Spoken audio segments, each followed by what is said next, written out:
मैं और अनिल हम लोग भी दोनों होशियारपुर को बिलोंग करते हैं। हमारे 2 बच्चे हैं, दोनों मैरिड हैं और आज से 22 साल पहले ये बिजनेस हम लोगों की लाइफ में आया। ज्वाइन कर लिया क्योंकि इन्वेस्टमेंट विद इन रीच थी, कुछ था ही नहीं। लो इन्वेस्टमेंट वाला पार्ट हमें अट्रैक्ट किया था, इस बिजनेस को ज्वाइन कर लिया। पता कुछ नहीं था कैसे करना, करने की ट्राई करी तो चैलेंजेस आए नेचुरली। तो फिर अपनी अपलाइन से बात करी तो उन्होंने कहा you have to learn this business, आपको इस बिजनेस को सीखना पड़ेगा। हर काम को सीखना पड़ता है, तो ये बिजनेस बिना सीखे कैसे हो जाता है। आपको हर चीज़ की नॉलेज लेनी पड़ेगी। ये बिजनेस कोई लोगों को पीछे भागने का बिजनेस नहीं है, लोगों को कन्विंस करने का बिजनेस नहीं है। उन्होंने हमें बताया कि ये बिजनेस अपने आप को राइट करने का बिजनेस है, making the first circle right. उन्होंने हमें बताया कि आपने अपने आप को कंप्लीट करना है, आपने हर प्रोडक्ट की नॉलेज लेनी है, अपने आप बिजनेस प्लान की नॉलेज लेनी है, इस बिजनेस की हर एक्टिविटी को आपने सीखना है। यही काम हमने किया, इस बिजनेस की हर एक्टिविटी को सीखा। अभी तक भी कोई भी चेंज आती है, जैसे अभी चेंज आई है प्लान में, उसकी मास्टरी करी, हर चीज को क्लियर किया। ये काम हमने किया क्योंकि उन्होंने बताया कि जो काम आप करोगे, आप अपना फर्स्ट सर्कल जब कंप्लीट कर लोगे तो आपकी यरक्स कापियां निकलेंगी, आपको लोग अपने आप आपकी तरफ अट्रैक्ट होंगे। कहते हैं कि when the student is ready teachers appear, and when the teacher is ready student appear. कभी ऐसा होता है कि अच्छा टीचर पढ़ाने वाला हो और उसके स्टूडेंट ना मिले, स्टूडेंट्स की लाइन लग जाती है। सेम केसेस हियर, आपको एक अच्छा टीचर बनना है, आपको एक अच्छा मास्टर बनना है, तो स्टूडेंट्स तो आपके पास आते ही चले जाएंगे। बहुत अमेजिंग बिजनेस है, बहुत सिंपल बिजनेस है, हर कोई इसको सीख सकता है। कोई सिखाने वाला है और आप सीखने के लिए तैयार हो तो वो काम कितना मुश्किल हो सकता है। बहुत इजी बिजनेस है, लेकिन विलिंगलेस टू लर्न होना चाहिए। आदमी सीखने के लिए तैयार होना चाहिए। आप किसी को इस बिजनेस को सिखा नहीं सकते, लेकिन हर कोई इस बिजनेस को सीख सकता है। जो विलिंगनेस बहुत जरूरी है इस बिजनेस में। यही छोटे छोटे काम हमने किए और लाइफ में इतना ज्यादा चेंज आई कि आज मैं कहती हूँ कि this business is the biggest blessing in our life. Life style change हो गया। कभी सोचा भी नहीं था कि जिस तरह की लाइफ आज हम लीड कर रहे हैं, मेंटल पीस है, पीस ऑफ माइंड है, और माइंडसेट चेंज हो गया ड्यू टू दी बुक्स इतनी अच्छी। और एसोसिएशन का बहुत फर्क पड़ता है, जिस तरह के लोगों में रहते हो, जिस तरह के एनवायरनमेंट में रहते हो, वो आपके ऊपर इम्पैक्ट करता है। हम लोगों का माइंडसेट चेंज हुआ, वही हमारे बच्चों में ट्रांसफर हुआ। बच्चा, बेटा हमारा 10 साल का था, बेटी हमारी 7 साल की थी जब हम इस बिजनेस में आए थे, और वही इसी इन्वायरमेंट में बड़े हुए हैं। और जिस तरह से इस बिजनेस ने उनकी लाइफ को इम्पैक्ट किया, amazing. They are the product of this business.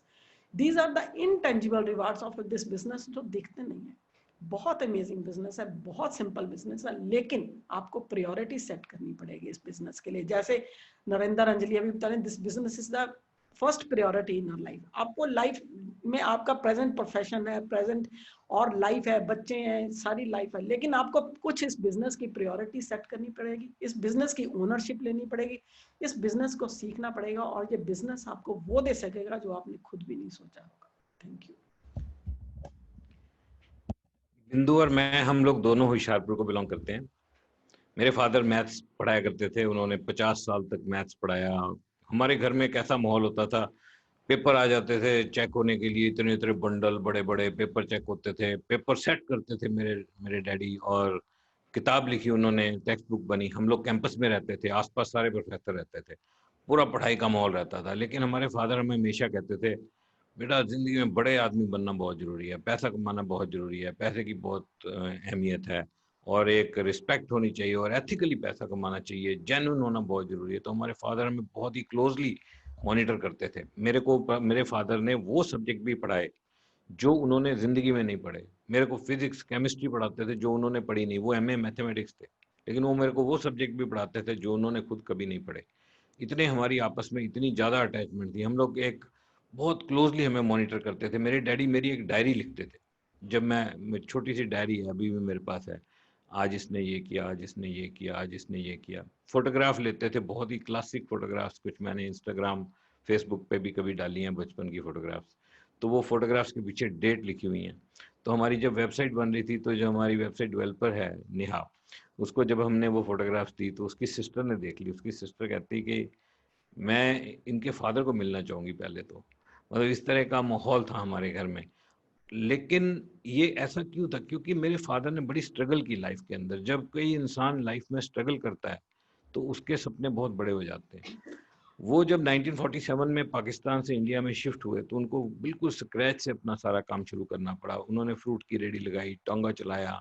सभी जितने भी लोग वहां से आए थे सभी ने इस तरह स्ट्रगल किया और धीरे धीरे करके, लेकिन जब हम पैदा हुए तो ऑलरेडी वो प्रोफेसर बन चुके थे। हमने वो स्ट्रगल देखी नहीं, सिर्फ सुनी है। और वो ये कहते थे यार बड़े आदमी बनना है, वो चाहते, उनका एक सपना था यार कुछ हो बड़ा। और इसीलिए हमें बहुत क्लोजली पढ़ाते थे क्योंकि उन्हें एक ही रास्ता पता था, पढ़ाई करके बड़े बनने का रास्ता। मेरा मैट्रिक में नेशनल स्कॉलरशिप था, बीटेक ऑनर्स में थी, पढ़ाई करने की कोशिश कर रहे थे। जब मेरी पहली जॉब लगी कैंपस सिलेक्शन एक मल्टीनेशनल कंपनी में, तो वहाँ पे मेरे को पता लगा कि अगर मैं पोस्ट ग्रेजुएशन कर लेता हूँ तो और प्रमोशन हो जाएगी। और मेरे कुछ कलीग होते थे, एक बड़ा स्मार्ट कलीग था बंगाल से, और वो कंपनी भी बंगाल की थी जो मेरी फर्स्ट कंपनी थी। कैलकाटा ट्रांसपोर्ट डिपो रोड पे उसका ऑफिस था, Simon Carves India Limited, multinational company थी, लेकिन बंगाली बहुत थे उसमें। तो मैं बंगाली गाने गाने लगा, बंगला सीख ली मैंने। ये बड़ा एक प्यारा गाना मैं वहाँ गाया करता था, दादा पाए पौड़ी छे मिला थे के बहू आनी दे, तुम्ही तो दादा बहू कनिए चुके करिश्कार, अमी बहू चाइले कैनो गाले मारी चौड़। इस तरह के गाने वाने गाया करते थे और बहुत ही एंजॉयबल मेरी फर्स्ट जॉब थी। मेरी पहली पोस्टिंग सूरत में थी, हजीरा में। बीटेक मेरी ऑनर्स में थी और मेरी कैंपस सिलेक्शन हो गई थी। मैंने पोस्ट ग्रेजुएशन करी इंडस्ट्रियल रिलेशन पर्सनल मैनेजमेंट में, उसमें गोल्ड मेडल लिया। और जॉब्स बहुत, मैं मेरे को बहुत अच्छी अच्छी जॉब्स मिली। फर्स्ट जॉब के बाद मेरे को सेंट्रल गवर्नमेंट में जॉब मिली जिसमें मेरी पोस्टिंग हुई हिंदुस्तान एरोनॉटिक्स लिमिटेड कानपुर में, एचएएल कानपुर में। और बहुत बड़े बड़े प्रोजेक्ट थे वहाँ, जहाज बनते हैं उनके, assembly hangar, tool room, paint shop, जहाँ पे जहाज को लेके पेंट करते हैं, सिविल के बड़े बड़े कॉन्ट्रैक्ट्स होते हैं, बड़ी बड़ी बिल्डिंग्स बनती हैं। तो मैं वहाँ पे पोस्टेड था। बुलडोजर चलाए, क्रेन्स होती थी हमारे पास, क्रेन चलाई, बहुत जबरदस्त काम किया। और वहाँ पर out of the turn promotions ली। उसके बाद पंजाब गवर्नमेंट में जॉब मिल गई, मैं एसडीओ बन गया पंजाब स्टेट इलेक्ट्रिसिटी बोर्ड में। और वहाँ से पंजाब पुलिस हाउसिंग कॉर्पोरेशन में मैं एज एक्सीएन मोहाली में जॉब कर रहा था। कुछ ट्रांसफर्स हुई, हम लोग बठिंडा में पोस्ट हुए, जलंधर में पोस्ट हुए, फिर मोहाली में आ गए। यहाँ पे प्रमोशन हो गई, काम बहुत था, प्रोजेक्ट बहुत बड़े बड़े चल रहे थे, पंजाब पुलिस के प्रोजेक्ट थे। पंजाब पुलिस का सेक्रेटरीट बना है सेक्टर 9 चंडीगढ़ में। वो उसका स्ट्रक्चर सब मेरे टाइम का बना हुआ है। और बड़ी दूर दूर, यहाँ से पंजाब में सिर्फ 2 ही एक्सीन है सिविल के, एक मोहाली में, दूसरा अमृतसर में। तो हम लोग मोहाली में थे। और यहाँ से बठिंडा के पास एक जगह तपा, वहाँ पे जो घर बन रहे थे वो भी एक्सीन मोहाली के अंडर थे। इधर से दूर दूर तक, मतलब एक गाड़ी होती थी सरकारी एम्बेसडर कार, वाइट पर्दे लगे हुए, सरकारी ड्राइवर्स, वो घर में आ जाता था। और हम लोग प्रोजेक्ट्स पे, और बहुत ही मेहनत करता था मैं वहाँ पे। पंजाब पुलिस की गाड़ियों की बुलेट प्रूफिंग होती थी, उसका स्टील आता था, उसको चेक करते थे AK-47 से फायर करके कि कितना डीप पेनिट्रेट हुआ है, क्लोज रेंज से फायर करते थे। तो वो भी मेरे पास प्रोजेक्ट था। KPS गिल हमारे चेयरमैन होते थे, उनका घर बन रहा था नालागढ़ में, और एक पहाड़ी के ऊपर, तो वो भी ले जाते थे हमें वहाँ पे कि आ जाओ कुछ सलाह करनी है। तो इस तरह चल रहा था। Out of the turn promotion हुई मेरी, मैं एक्शन ड्यू नहीं था जब मैं एक्शन बना। मेरे से कुछ सीनियर बंदे मेरे जूनियर हो गए। बहुत बड़ी जेलसीज हो जाती हैं ऐसे पंजाब गवर्नमेंट जॉब्स में। पॉलिटिक्स चलती है बहुत ज़बरदस्त, और उसको सारा दिन मैनेज करना पड़ता है, पॉलिटिक्स। और ये ट्रांसफ़र ना हो जाए, कोई ये ना हो जाए, वो ना हो जाए, स्ट्रेस, बहुत स्ट्रेस उस जॉब में था, लेकिन एंजॉय भी कर रहे थे। मैंने एक घर खरीद लिया था, एक फ्लैट मोहाली में, 2 बेडरूम का, मारुति कार खरीद ली थी। EMI जाती थी, बच्चों की फीसें जाती थी, बच्चे अच्छे स्कूलों में पढ़ते थे, लाइफस्टाइल एवरेज से बढ़िया था। एक अच्छा स्टेटस, सरकारी गाड़ी, एम्बेसडर आप देखते हो सड़क पे जाती हुई, पीछे एक ऑफिसर बैठा होता है और सरकारी ड्राइवर चला रहा होता है, तो आप क्या सोचते हो? पर्दे लगे होते हैं वाइट, क्या सोचते हो आप? और वो सब हमने वो स्टेटस देखा। लेकिन अंदर ही अंदर क्या लगता था, बच्चों के पेरेंट टीचर मीट में जाते थे तो हम सरकारी गाड़ी में जाते थे, तो लोग देखते थे यार कोई बहुत बड़ा ऑफिसर है, और हम उनकी गाड़ियां देखते हैं कि वो हमारे पास मारुति घर में। तो बहुत तगड़ी कन्फ्यूजन थी। मैंने जो घर लिया था उसके लिए जो डाउन पेमेंट करनी थी, उसके लिए सारे पैसे फादर से, सबसे उधार ले लिए थे। मदर इन लॉ से 6 लाख की डाउन पेमेंट हमसे नहीं हो रही थी, वो भी उधार ले लिए थे, वो वापस देने थे। तो हम डबल एक स्टेटस हम लोग जी रहे थे। देखने में बहुत बढ़िया और सब कुछ बढ़िया, फैसिलिटीज बहुत अच्छी, लाइफस्टाइल अच्छा, लेकिन जेब में पैसे नहीं, कॉम्प्रोमाइज की लाइफ। तो ये बिजनेस हमारी लाइफ में आया। मैंने इसको देखा तो मेरे को लगा नहीं कि मेरे लिए ये सूटेबल होगा, मेरे को लगा नहीं, क्योंकि हम लोग पढ़ाई वाले बंदे हैं, हमें मार्केटिंग का, तो कहते हैं ना, इल कोको नहीं पता, हमें ABCD नहीं पता, मार्केटिंग क्या होती है, और ये नेटवर्क मार्केटिंग बिल्कुल लगा यार ये हम कैसे कर सकते हैं। लेकिन जो बंदा था जिसने मेरे को ये प्लान दिखाया था वो बड़ा इंप्रेसिव था। उसने हमें एक प्रोफाइल ऑफ सक्सेस दिखाई, उसमें कुछ फरारीज और ये वो लाइफस्टाइल फोटोग्राफ्स उसमें बहुत सारी थी। तो मैंने कहा यार अगर ये लोग कर सकते हैं तो मेरे को भी ज्वाइन कर लेना चाहिए, क्योंकि रिस्क नहीं है। तो बहुत ही थोड़े विश्वास के साथ और बहुत बड़े डाउट के साथ और बहुत ही छोटे ड्रीम के साथ मैंने इस बिजनेस को ज्वाइन किया था। लेकिन मैं जब मैंने देखा तो वहीं से ज्वाइन करके आया था। मैं ब्लेसिंग थी भगवान की, जो सोच के जो समझ के मैंने ज्वाइन किया था वो सारा गलत निकला, वो ठीक नहीं निकला। लेकिन we took a right decision with the wrong information. Information हमारे पास गलत थी, डिसीजन ठीक हो गया। और धीरे धीरे जब ज्वाइन कर लेते हैं धीरे धीरे पता लगने लगा और धीरे धीरे समझ आने लगी। जब समझ आने लगी तो ड्राइव भी आने लगी, तो सपने भी बड़े होने लगे। सपने क्या होते हैं? विश्वास के प्रोपोर्शनेट आदमी सपने लेता है। जब उसको विश्वास नहीं होता ना कि मैं ज्यादा कमा सकता हूँ, तो सपने छोटे हो जाते हैं अपने आप। और जब विश्वास बढ़ने लगता है तो सपने बड़े हो जाते हैं एकदम। तो हम बड़े बड़े सपने लेने लग गए। मैंने ड्रीम बुक बनाई, और जब हमने पहली ड्रीम बुक बनाई उसमें सबसे पहले पेज पे मैंने क्या लिखा? फ्रीडम। एक घोड़े की फोटो लगाई कि मैं इस जॉब को छोड़ना चाहूंगा अगर मेरा ये बिजनेस चल गया, और वो काम एक ही साल में हो गया। दूसरे पेज पे फोटो लगाई, मैं एक होंडा सिटी लेना चाहूंगा। होंडा सिटी बहुत बड़ी गाड़ी होती थी उन दिनों में, ये मर्सिडीज बीएमडब्ल्यू इंडिया में नहीं थी। होंडा सिटी लेना चाहूंगा, और वही होंडा सिटी हमने ली सिर्फ 22 महीने में, 28 फरवरी 2000 को। मैं एक बड़े घर में रहना चाहूंगा, 3 साल में हमने घर खरीद लिया। बिजनेस हमारा बहुत ही फास्ट, बहुत ही जल्दी चला, और 1 साल के बाद अपनी सैलरी से कई गुना पैसे आने लग गए इस बिजनेस से। मैंने जॉब से रिजाइन कर दिया, जॉब छोड़ दी। लोगों ने कहा क्या कर रहा है ये बंदा, जॉब से रिजाइन कर रहा है, मरेगा ये, इसका बहुत काम खराब होगा। और हम, लेकिन मेरे को विश्वास था और हमारा बिजनेस बढ़ता गया। एक रिस्क था जो हमने लिया, मैं वापस जाके वो रिस्क नहीं ले सकता। पता नहीं क्यों अब उतनी दम नहीं रहे। उस टाइम हम पागल होते थे, पागल, एकदम एग्रेसिव, और ऐसा लगता था कोई रोक ही नहीं सकता हमें। चैंपियन जोन, जैसे आज नरेंद्र ठाकुर बता रहा, वो चैंपियन जोन में था, हम लोग चैंपियन जोन में थे। हाँ, कोई नहीं रोक सकता। और मैंने उस जॉब को छोड़ा, और भगवान ने हमारा सपोर्ट किया, और 22 महीने में हम लोग एमरल्ड हो गए। और उसके बाद डायमंड हुए, फाउंडर्स डायमंड हुए, घर खरीदे बड़े। इस घर में जहाँ हम रहते हैं, ये तो हम जिंदगी में सोच नहीं सकते थे, इतना बड़ा, जिसमें 10 कमरे होंगे, घर में हमारे सर्वेंट्स रहेंगे, हम लोग बीएमडब्ल्यू चलाएंगे, हमारे बच्चे पोर्श मर्सिडीज चलाएंगे। हम लोग सोच भी नहीं सकते थे। हम लोग सारा वर्ल्ड ट्रैवल किया, हमने बिजनेस क्लास ट्रैवल किए, 5 स्टार होटल्स में रहे। ये सब होगा ये हम सोच भी नहीं सकते थे। ये हुआ क्यों? इसलिए नहीं कि हम ज्यादा स्मार्ट हो गए। सबसे बड़ी ब्लेसिंग जो भगवान से हमें मिली, वो मिली एक जेन्युइन और जबरदस्त कंपनी, एमवे।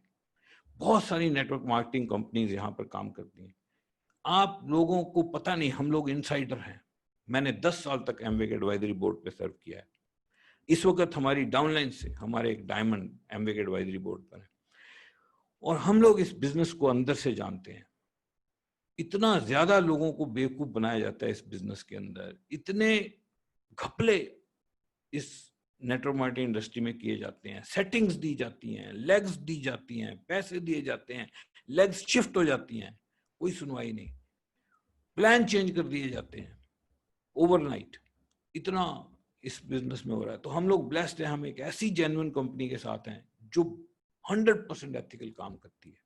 सबसे पहली चीज, जिसके ऐसे प्रोडक्ट हैं जिनकी रिपीटेड सेल है, ऑटोमेटिक प्रोडक्ट बिकते हैं। एमवे में कोई बंदा कभी प्रोडक्ट की वजह से ना तो कामयाब होगा ना तो फेल होगा। प्रोडक्ट की वजह से तो मूव ही करेगा बिजनेस, प्रोडक्ट तो चलते ही हैं। अगर इस बिजनेस में कोई बंदा कामयाब होता है तो इसलिए कि वो बहुत बड़ी टीम बनाने में कामयाब हो जाता है, और फेल होता है तो इसलिए कि टीम नहीं बना पाता। अगर बड़ी टीम आप बना लो, प्रोडक्ट ऑटोमेटिक मूव करते हैं। एक ऐसा जबरदस्त प्रोजेक्ट है ये, जिसमें प्रोडक्ट के बारे में चिंता करने की जरूरत नहीं है। एसेड जैसा प्रोडक्ट, कपड़े धोने का, इंडिया में 100 करोड़ का बिक जाता है एक साल में। 130 करोड़ के करीब पॉपुलेशन है, 40 करोड़ के करीब पूरे इंडिया में हाउस होल्ड है, 40 करोड़ घर हैं, और 100 करोड़ का एसेड बिक जाता है हर साल, सिर्फ एक प्रोडक्ट कपड़े धोने का। क्यों? क्योंकि मार्केट के जो केमिकल वाले प्रोडक्ट हैं, जो पाउडर आप देख रहे हो, उससे सस्ता पड़ता है। बल्कि 3 हफ्ते की एक पैकिंग आती है, आज डॉक्टर मिंदर ने आपको बताया, जिसकी प्राइस ही 200 रुपए है। और वो बंदा ट्राई करने के लिए लेता है, उसके बाद में कभी दोबारा 200 ml का पैक नहीं लेता जो 3 हफ्ते वाला पैक है, सिर्फ 1 लीटर का पैक बिकता है। इस तरह के जबरदस्त प्रोडक्ट इस बिजनेस में अवेलेबल है। तो सबसे पहली ब्लेसिंग हमें मिली एक जबरदस्त कंपनी, जबरदस्त एथिकल कंपनी। दूसरी ब्लेसिंग हमें मिली एक wonderful upline, Carl and Marsha Redden, जिन्होंने मेरे को इंस्पायर किया, जिन्होंने मेरे को अंदर से चेंज कर दिया। आपको एक मेंटर चाहिए होता है जो आपका थॉट प्रोसेस बनाता है, जो आपके थॉट्स को चेंज करता है, जो आपको डेवलप करता है, जो आपके अंदर इंस्टिंक्ट पैदा करता है, जो आपके अंदर एक भावना पैदा करता है, बिजनेस को एक आपको फाइटर बना देता है। वो आपको एक मेंटर चाहिए होता है, वो खुद से नहीं होता। और वी आर ब्लेस्ड कि हमें एक ऐसे मेंटर मिले, उनके जैसा दुनिया में कोई नहीं। और उन्होंने अपने आप को हमारे अंदर डुप्लीकेट कर दिया और हम आज आई थिंक लाइक हिम, मैं उनके जैसे सोचता हूँ, मैं उनके ऑलमोस्ट उनका डुप्लीकेट बन गया हूँ। और दुनिया में अगर मेरा कोई बेस्ट फ्रेंड है तो वही है, और अगर उनका कोई बेस्ट फ्रेंड है तो मैं हूँ। ये भी कमाल है, हमारे बीच में हम लोग इतने क्लोज हैं कि हवा भी बीच में से नहीं निकल सकती है। हमने एक ऐसे रिलेशन बनाए अपनी अपलाइन के साथ जो कि एक मिसाल है नेटवर्क मार्केटिंग इंडस्ट्री के अंदर। अपलाइन डाउनलाइन रिलेशनशिप की एक मिसाल है हमने बनाई। डाउनलाइन की रिस्पॉन्सिबिलिटी रहती है ये, इस तरह के रिलेशन बिल्ड करना, हम बिल्ड कर पाए। और इस बिजनेस ने ब्लेस किया, हमें एक ऐसा व्हीकल प्रोवाइड किया जिसने हमें अपनी सपनों की दुनिया में ले गए। और आज हमारा एक ही सपना है कि इस बिजनेस से जो कुछ हमें मिला है वो हम लोगों को पास ऑन करना चाहते हैं। हमारा एक ही सपना है कि जो भी हमारे बिजनेस में ठीक तरह शिद्दत से काम कर रहा है उसको कामयाब कराना हमारी जिम्मेवारी है। And we take 100% responsibility of success of each and every person in our team. जो भी हमारी टीम में काम कर रहा है उनकी सक्सेस की जिम्मेवारी हमारी है, उसको कामयाब कराना। हम अपना खून पसीना एक कर देंगे, जो भी होगा हम हमसे कर पाए, जो हमसे हो पाएगा हम करेंगे। हम मॉड्यूल्स बनाएंगे, हम उनके लिए बिजनेस को आसान कर देंगे। हम एक ऐसा एनवायरनमेंट बनाएंगे कि आप लोगों को कामयाबी के बिना कोई और रास्ता ही नहीं बचेगा, और सक्सेस पैदा करेंगे। और अगले 3 साल हमारे हैं अगले 3 साल झंडे गाड़ देंगे नेटवर्क मार्केटिंग इंडस्ट्री में। आज मेरे को एमवे से फोन आया था, बोले you are a king of network marketing industry. मैं कहा नॉट येट, बट तुम्हारे मुंह में घी शक्कर ये भी करके दिखा देंगे, और किंग है और बन के दिखा देंगे। ऐसी जबरदस्त टीम है हमारे पास। आप लोगों की वजह से ही होगा। फट्टे चक देंगे, कमाल कर देंगे इस इंडस्ट्री के अंदर। जबरदस्त कंपनी हमारे पास है, जबरदस्त आप लोग हो, जबरदस्त हम हैं, जबरदस्त ये टीम है, फट्टे चक देंगे। Thank you very much.